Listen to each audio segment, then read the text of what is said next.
Answer. Listen to AM 560 The Answer online at 560theanswer.com, on the AM 560 mobile app, on your Alexa-powered smart speaker, and on TuneIn, iHeart, and on Odyssey. If you're looking for the latest news, insight into what it means, and the sharpest opinion, there's only one station in Chicago where you can turn, and it's this one. We're AM 560 The Answer.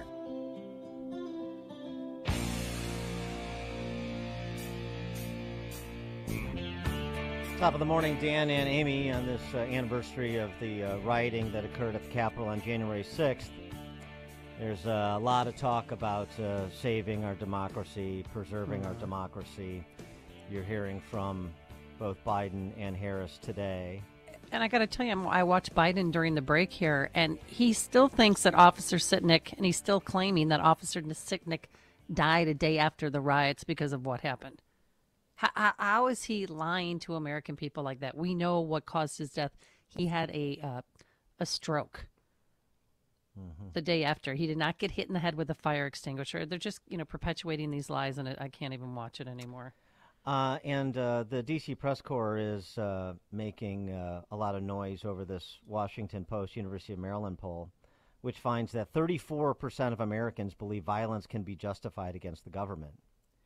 And the way that number is being reported, of course, is disingenuous. What else would you expect? It's meant to suggest that 34% of Americans believe that we should overthrow the government. 34% of Americans believe that violence is a way to settle political disputes. And that's not at all what the actual poll asked. The actual poll.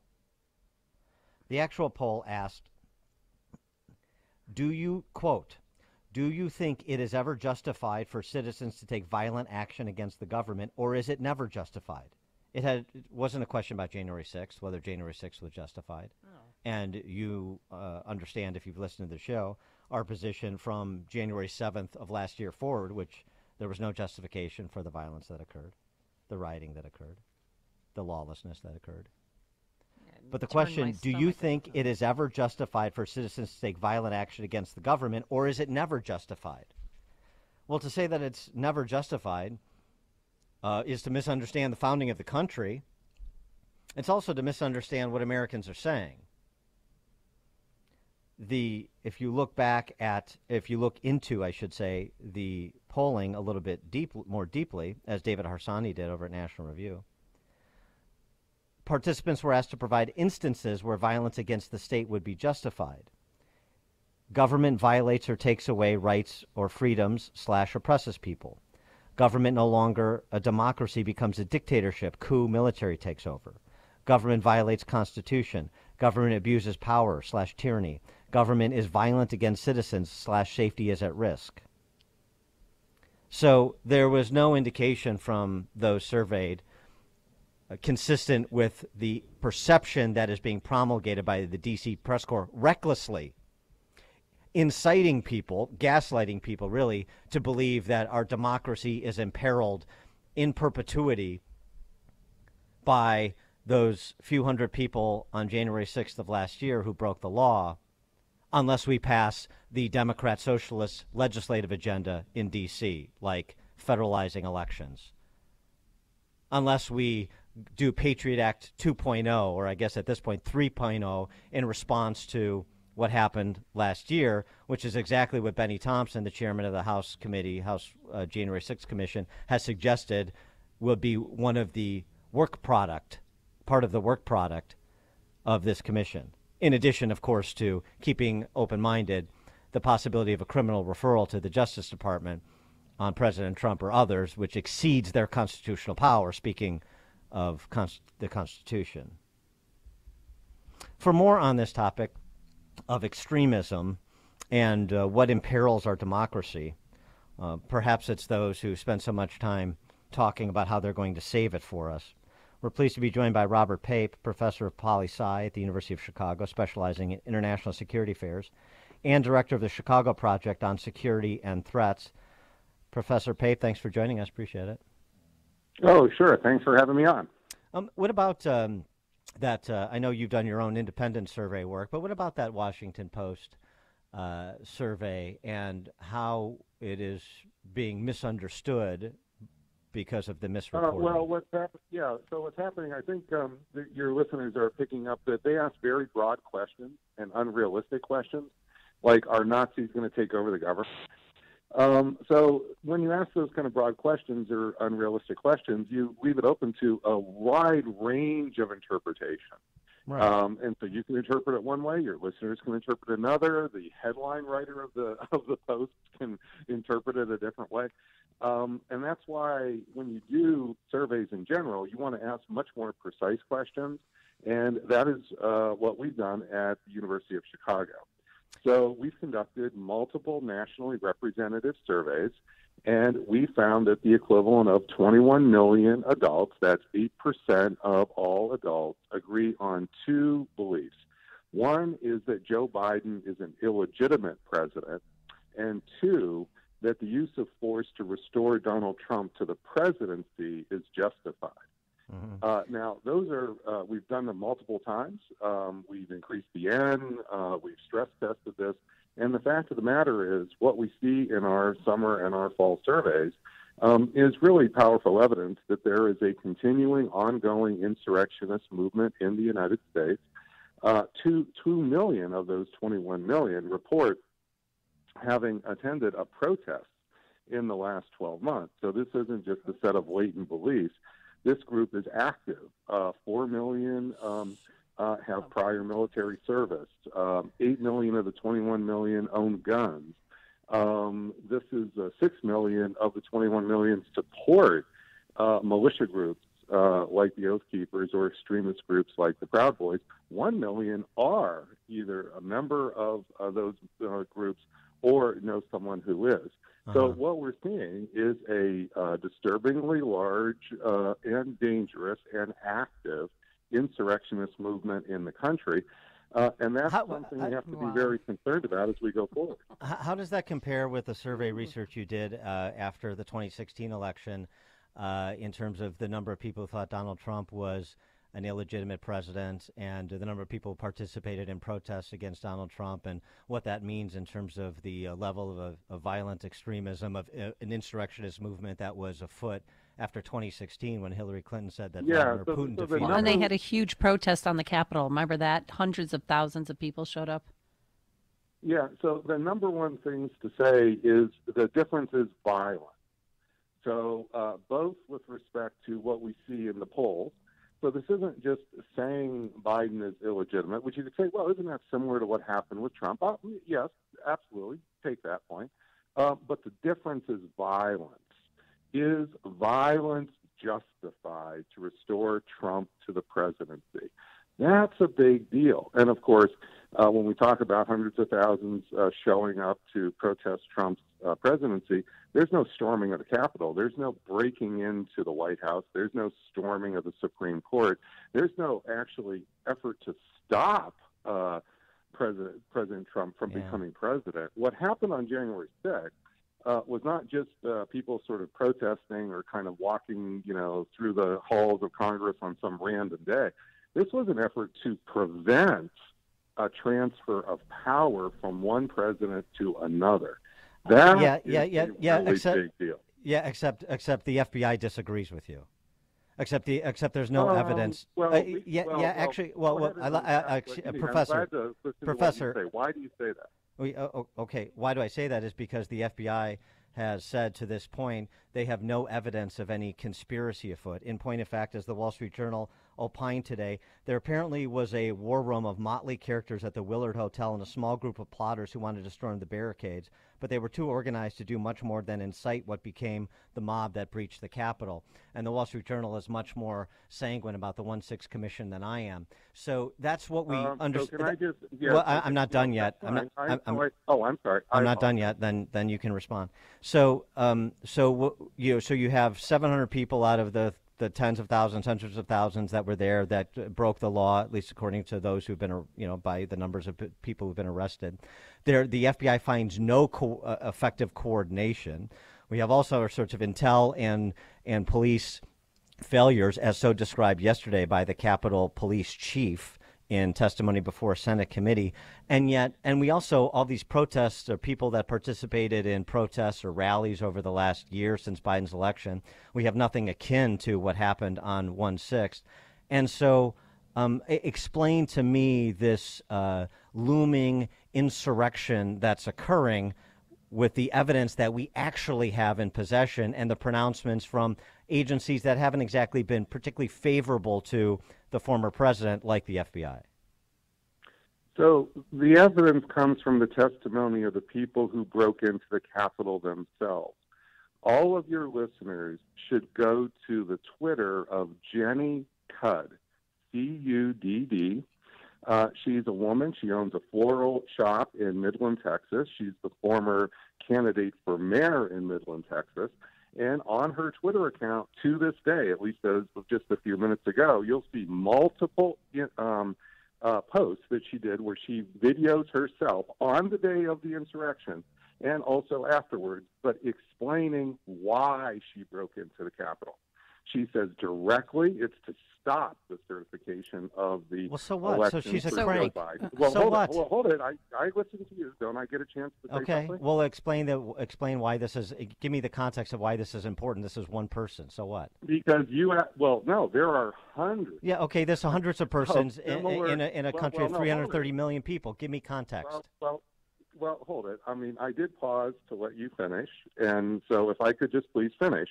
Your listeners should go to Jenny Cudd's Twitter, and they will see for themselves hard evidence.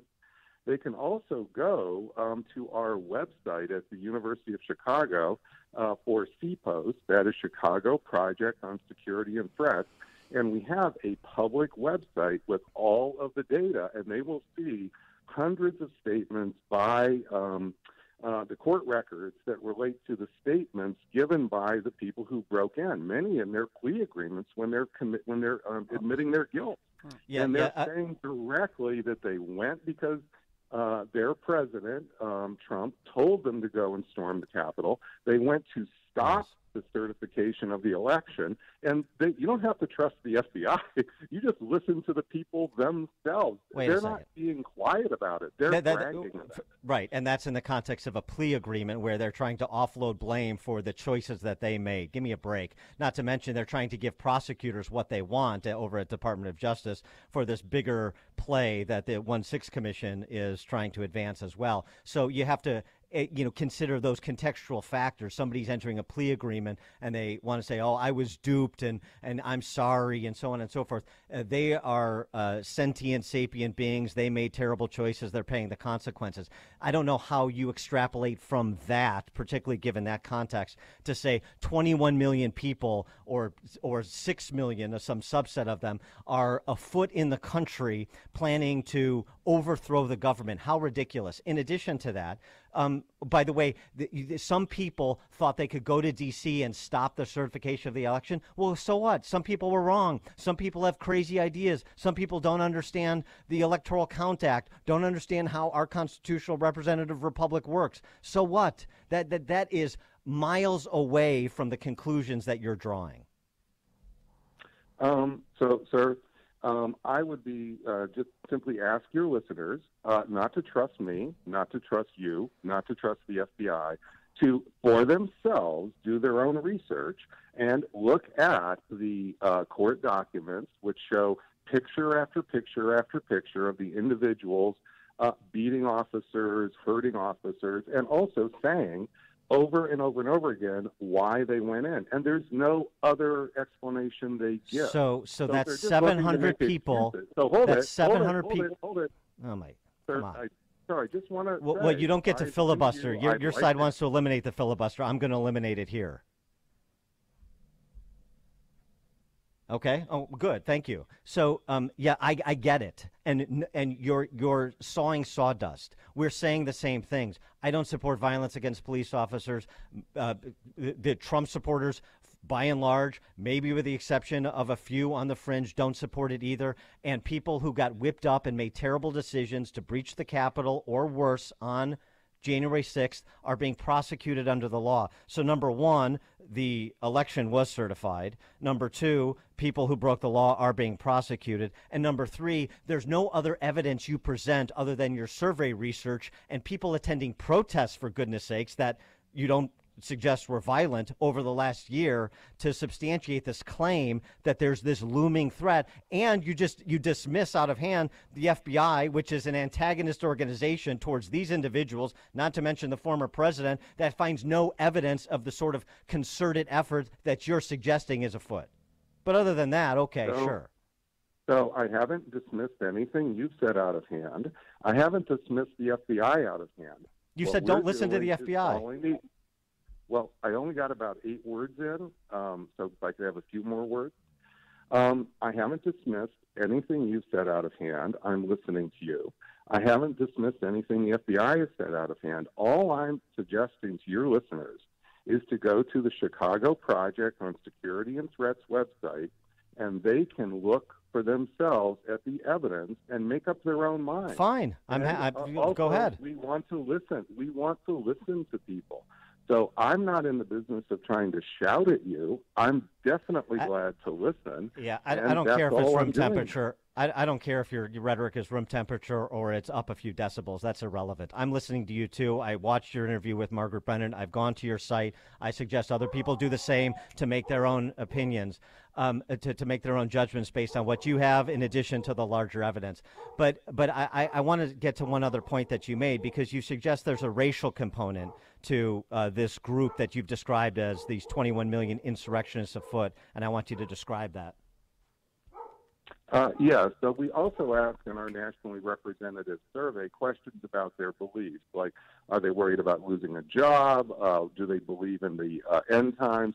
And the number one belief in the 21 million who hold these insurrectionist sentiments, fully believed by 75% of the 21 million, is the idea of the Great Replacement, the idea that the Democratic Party and liberals in general are deliberately replacing the current electorate with immigrants so that they can change the majority in the country from a white majority to a non-white majority. That idea of the Great Replacement has been around in fringe circles for quite some time. What's new and different is not the concept of the Great Replacement, but that it is now part of the mainstream. It's not just part of the fringe. And we're also hearing this from mainstream political figures. We're seeing this from mainstream, very popular media figures.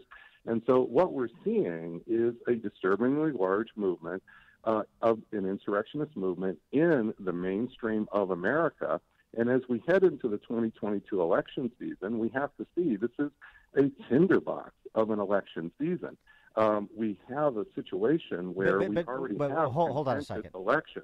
Hold on a second. The basis to make that claim that they're motivated by belief in the Great Replacement theory, because from your what you had to say to Margaret Brennan on Face the Nation over the weekend, you suggest it's because, in part, or the correlation is that these individuals hail from counties that Biden may have won, but that are seeing an exodus of white people. And so, are you extrapolating from? Are you extrapolating from that to that conclusion? No, that's part of the picture, but not the core picture. Okay. And so, as is the case on Face the Nation, we get 6 minutes, so we don't get an hour. I know. And as is the case here, so if you go to our website, and if your listeners will go to our website, they'll see the full details here. And it's just hard in sound bites to get the full details out of a fairly detailed and in-depth study. So this isn't just a quick 3-question survey. We're asking, 40 questions. They're really detailed. We're examining them. And so this is really why I'm able to tell you with some confidence what those 21 million people believe. I'm not guessing. I'm not bringing it out. They're directly being asked this in a nationally representative survey. These are the gold standard of surveys, not the cheapies that are done where you just kind of dial a few people listening on some voter registration polls. And what you see are some really powerful findings. You also see, for instance, that their main media source is not right-wing social media like Gab or it's Fox Telegram. News, I know. Their main media source are Fox, Newsmax, One America, and that's really important to see because we have people on Fox articulating powerfully the great replacement theory almost every night. And so if you see mainstream politicians who are followed articulating it, I don't think it should come as a big surprise that we have people in the mainstream who are now being angered by these ideas, and some of them are acting on them. All right, you get the last word. He is Professor Robert Pape, Professor of Political Science at the University of Chicago, specializing in international security affairs, and the director of the Chicago Project on Security and Threats, CPOST, as he was describing. Professor Pape, thanks for joining us. Appreciate it. Thanks for having me on. Thank you. And he joined us, excuse me, on our turnkey.pro answer line. Well, we'll have to pick up this conversation on tomorrow's show. We ran out of time, unfortunately, but Yes. there's a lot more there that I wish we would get to. But It was a good conversation between Professor you two. Pape, I enjoyed Professor Pape got to have his say, and that's okay because the arguments you're hearing from Professor Pape are arguments you're going to be hearing for the next year leading up to the midterms, and then for 2 years after that leading up to the next presidential election, I guarantee you. All right. Thanks so much for making us part of your morning. Thanks to Justin Kosick and Quinn McCarthy. We're back here bright and early tomorrow morning at 5 a.m. Now let's head into the newsroom. Here is Mike Scott. CPS cancels classes for the second straight day, and visitation for a fallen Bradley police officer. WIND, Chicago News Time, 9 o'clock. It's January 6th, 1 year after Trump supporters stormed the Capitol. I'm Dave Anthony, Fox News. They failed. And on this day of remembrance, we must make sure that such attack never happens again. President Biden a short time ago at the Capitol, where Fox's Jared Halpern is live. Addressing the nation from Statuary Hall.